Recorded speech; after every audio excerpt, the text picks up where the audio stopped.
Hello BTC world channel আপনাকে জানাচ্ছি আন্তরিক শুভেচ্ছা। আশা করি সবাই ভালো আছেন। আপনারা জানেন যে এই বিটিসি ওয়ার্ল্ড চ্যানেলে কিন্তু আমরা ক্রিপ্টো মার্কেটের বিভিন্ন ট্রেডিং এর স্ট্র্যাটেজি আপনার সাথে শেয়ার করে থাকি এবং মার্কেটের বিভিন্ন পটেনশিয়াল কয়েন কিন্তু আপনাকে জানানো হয়। ফান্ডামেন্টাল অ্যানালাইসিস, টেকনিক্যাল অ্যানালাইসিস, বিভিন্ন গুরুত্বপূর্ণ নিউজ বা ইভেন্ট, টেরিফের খবর, যুদ্ধ পরিস্থিতি, rate cut, upcoming ETF, token but সহ বিভিন্ন গুরুত্বপূর্ণ নিউজ কিন্তু বহু পূর্বে আপনাদের সাথে শেয়ার করা হয়, যেগুলো ব্যবহার করে আপনি কিন্তু ক্রিপ্টো মার্কেট থেকে ভালো পরিমাণ কিন্তু আর্নিং করতে পারেন। তাই অবশ্যই আমাদের এই বিটিসি অল চ্যানেলটি সাবস্ক্রাইব করে আমাদের পাশে থাকবেন। তো আজকে কিন্তু আমরা একটা খুব গুরুত্বপূর্ণ বিষয় নিয়ে আলোচনা করব, সেটি হচ্ছে বিটকয়েনের নেক্সট মুভমেন্ট কি হতে যাচ্ছে, অর্থাৎ ক্রিপ্টো মার্কেট আরো ক্র্যাশ করবে কিনা, ক্র্যাশ করলে কতটুকু করতে পারে, অথবা পাম্প করলে কতটা পাম্প করতে পারে, এ সকল বিভিন্ন বিষয় নিয়ে কিন্তু আজকে আমরা আলোচনা করব।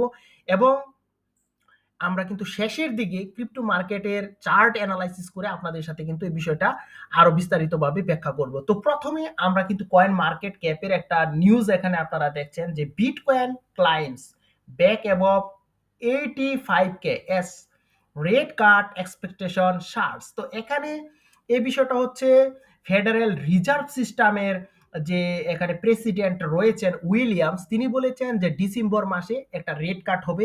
এবং এই জন্য আমরা কিন্তু দেখেছি যে বিটকয়েন $80,000 টাচ করার পর কিন্তু আবার পাম্প করা কিন্তু এখানে শুরু করেছে। তো এখানে একটা প্রশ্ন যে আহ, যারা জানেন না যে বিটকয়েন কেন ডাম্প করলো আবার এখন কেন পাম্পই করলো, তো প্রথমে কেন ডাম্প করলো সে বিষয়টা নিয়ে একটু আলোচনা করি, তারপর কিন্তু পাম্প কেন করলো সে বিষয় নিয়ে আলোচনা করবো, এবং তারপর আলোচনা করবো নেক্সট মুভমেন্ট কি হতে যাচ্ছে। তো আপনারা দেখেছেন যে অক্টোবর মাসে কিন্তু জেরুমি পায়েল বলেছিলেন, যিনি ফেডারেল রিজার্ভ সিস্টেমের চেয়ারম্যান, তিনি বলেছিলেন যে ডিসেম্বর মাসে কিন্তু রেট কাট হবে, এবং এজন্য অনেকে কিন্তু প্রত্যাশা করেছিল যে একটা অল্ট কয়েন সিজন কিন্তু শুরু হবে। কিন্তু আমরা দেখেছি যে ডোনাল্ড ট্রাম্প এখানে ইউরোপীয় ইউনিয়নের উপর টেরিফ অ্যাড করবেন এ ধরনের ঘোষণা দিয়েছিলেন। এবং আপনারা দেখেছেন যে চায়নার উপর কিন্তু 100% টেরিফ অ্যাড করা হবে নতুন করে, এ ধরনের বিভিন্ন বিষয় কিন্তু তিনি বলেছিলেন। এর জন্য কিন্তু আমরা মার্কেটের মধ্যে একটা নেগেটিভ সেন্টিমেন্ট দেখি। এবং তার পাশাপাশি আপনারা দেখেছেন যে ইউসি আনএমপ্লয়মেন্ট ক্লেম, যেটি জব ডেটা, সেটিও কিন্তু বলতে পারেন যে অনেক মানুষের কিন্তু জব হয়েছে। যেমন প্রিভিয়াস ইউসি ডেটাটা যদি আপনাদের সাথে শেয়ার করি, এখানে কিন্তু 1,19,000 মানুষের কিন্তু জব হয়েছে। এবং বলতে পারেন যে এটি কিন্তু ইউএস এর জন্য খুবই পজিটিভ এবং ডলারের জন্য কিন্তু খুবই পজিটিভ। এবং যদিও এটি ক্রিপ্টোর জন্য কিন্তু খুবই খারাপ একটি সময়। যদি এখানে কম মানুষের চাকরি হতো তাহলে কিন্তু বলতে পারেন যে ফেডারেল রিজার্ভ সিস্টেম কিন্তু রেট কাট করতো, এবং এর ইফেক্টটা কিন্তু ক্রিপ্টো মার্কেটের মধ্যে পড়তো, এবং আমরা কিন্তু ক্রিপ্টো মার্কেটের মধ্যে বড় একটা পাম্প কিন্তু দেখতে সক্ষম হতাম। কিন্তু এখানে কি হলো, প্রচুর মানুষের জব যেহেতু হয়, রেট কাট করার কিন্তু এখানে দরকার নেই। এবং এজন্য অনেকে মনে করেছেন যে ডিসেম্বর মাসে রেট কাট কিন্তু হবে না। এবং পলি মার্কেট কিন্তু জানিয়েছিল যে এখানে 85% সম্ভাবনা দিয়েছিল যে ডিসেম্বর মাসে রেট কাট হবে, এবং তাও কিন্তু বড় ধরনের রেট কাট। এবং যখন এই নিউজগুলি নেগেটিভ আসে ক্রিপ্টো মার্কেটের জন্য, তখন কিন্তু মার্কেট আবার সেই জায়গা থেকে ক্র্যাশ করে, এবং অনেকে মনে করে যে ডিসেম্বর মাসে কিন্তু রেট কাট হবে না। তো আজকে কিন্তু আমরা এখানে দেখেছিলাম যে ফেডারেল রিজার্ভ সিস্টেমের যিনি প্রেসিডেন্ট, তিনি কিন্তু বলেছেন যে ডিসেম্বর মাসে রেট কাট কিন্তু হবে।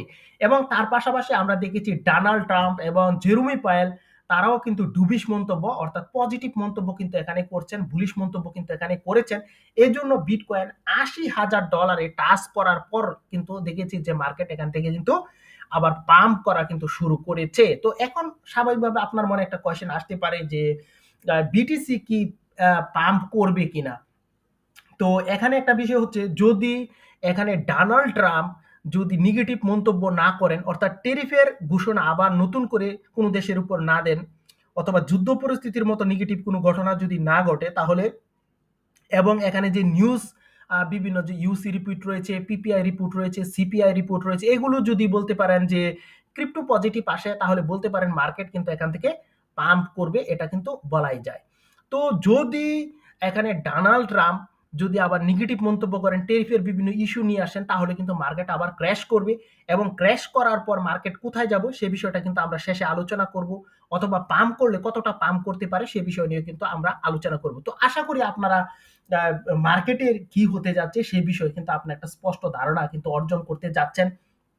তো আমরা আরেকটা বিষয় যে ইটিএফ এর বিভিন্ন বিষয়গুলো নিয়ে আপনাদের সাথে একটু কথা বলতে চাই। তাহলে আপনি কিন্তু ক্রিপ্টো মার্কেটের বিষয়ে কিন্তু আরো ভালো একটা ধারণা কিন্তু অর্জন করতে সক্ষম হবেন। তো ১ম এ আমরা বিটকয়েনের ইটিএফ নিয়ে আপনাদের সাথে একটু কথা বলব। তো এখানে যদি আপনি একটু খেয়াল করেন $903.20 মিলিয়ন মূল্যের বিটকয়েন কিন্তু এখান থেকে আউটফ্লো হয়েছে এবং আপনাদের জানানো দরকার যে এই নভেম্বর মাসে কিন্তু $3 বিলিয়ন সমমূল্যের বিটকয়েন কিন্তু মার্কেট থেকে এখানে আউটফ্লো হয়েছে। যা বলতে পারেন যে খুবই একটা নেগেটিভ নিউজ ক্রিপ্টো মার্কেটের জন্য। এবং ইথেরিয়ামের কথা যদি আমরা এখানে আপনাদেরকে বলি, সেখানে কিন্তু দেখুন যে $261.60 মিলিয়ন সমমূল্যের ইথেরিয়াম কিন্তু এখানে বলতে পারেন যে আউটফ্লো হয়েছে, অর্থাৎ মার্কেট থেকে কিন্তু টাকা চলে গিয়েছে। তো এখানে আরেকটা বিষয় হচ্ছে যে আমাদের যে এখানে BlackRock রয়েছে, Fidelity রয়েছে, Grayscale রয়েছে, এখানে Invesco রয়েছে, ARK রয়েছে এবং এখানে আরো বেশ কিছু কিন্তু ETF ফান্ড রয়েছে। যেখানে কিন্তু দেখা যাচ্ছে যে তারা কিন্তু এখানে বিটকয়েন বা ইথেরিয়াম কিন্তু তারা পারচেজ করছে না, বরং বলতে পারেন সেল করে দিচ্ছে। এবং এজন্য মার্কেট কিন্তু একটা নেগেটিভ সেন্টিমেন্টে চলেছে। এবং আপনাদের যদি ফেয়ার এন্ড গ্রিড ইন্ডেক্স নিয়ে একটু দেখাই তাহলে আপনি বুঝতে পারবেন। তো মার্কেট দেখেন এখানে কিন্তু 11 এ রয়েছে, অর্থাৎ এক্সট্রিম ফেয়ার এন্ড গ্রিডে কিন্তু মার্কেট রয়েছে, অর্থাৎ মানুষ কিন্তু এখনো বিশেষ আতঙ্কগ্রস্ত কিন্তু এখানে রয়েছে। তো আশা করি আপনি বুঝতে পারছেন যে মার্কেটের পরিস্থিতি কি। তো এই জায়গায় যদি ডোনাল্ড ট্রাম্প নেগেটিভ কোনো মন্তব্য না করেন, তো আমার ব্যক্তিগতভাবে মনে হয় যে ডিসেম্বর মাসে যদিও রেট কাট হয়, তাও কিন্তু এখানে কিন্তু নেগেটিভ কোনো নিউজ কিন্তু আসার সম্ভাবনা, আমি ব্যক্তিগতভাবে মনে করি যে নেগেটিভ কোনো নিউজ কিন্তু অবশ্যই আসবে এবং ক্রিপ্টো মার্কেট কিন্তু আবার ডাম্প করারও সম্ভাবনা রয়েছে।